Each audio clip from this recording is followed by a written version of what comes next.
Effectivement, Esther Benbassa, sénatrice écologiste, également historienne des religions. Esther Benbassa, est-ce que ce projet de loi pour lutter contre le séparatisme met un coup de canif, une forme de durcissement dans la loi fondatrice de 1905 de la laïcité ? Écoutez, moi je crois qu'il faut laisser la loi de 1905 comme elle est. Parce que celle qui a gagné, c'est la version qui était celle de la cohésion, celle de l'union. Parce qu'il y a eu une autre version de Combes qui n'a pas été votée. Alors aujourd'hui, toucher à cette loi est quand même quelque chose de très dangereux.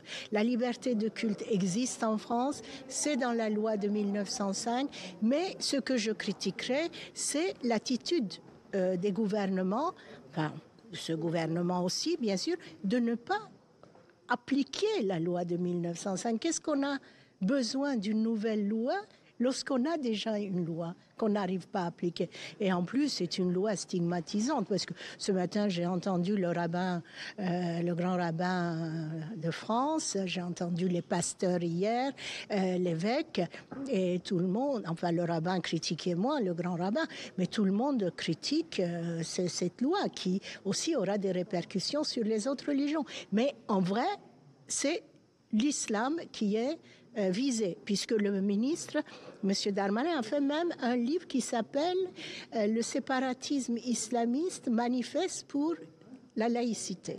Et donc pour vous, cette loi qui date de 115 ans, elle est efficace pour lutter aujourd'hui contre l'islamisme radical ?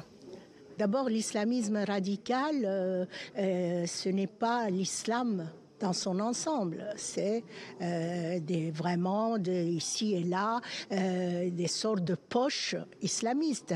L'islam en général, c'est comme les autres religions, les gens pratiquent leur religion dans la sérénité.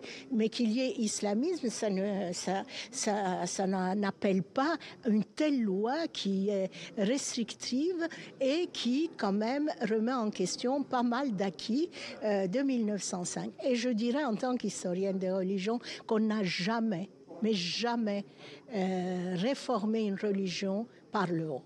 Il faut toujours réformer la religion par le bas. Vous avez vu que la charte n'a pas été signée par plusieurs... Effectivement, 3 ou 4 associations culturelles. Oui, mais celles-là, elles sont très, disons, un peu extrémistes. Mais, par exemple, le recteur de la mosquée de Lyon n'a pas signé, Azzedine Gassi n'a pas signé. Enfin, ce sont quand même des... Tarek Obrou à Bordeaux, ils n'ont pas signé parce que il fallait s'adresser au département et faire ça étape par étape et pas par injonction.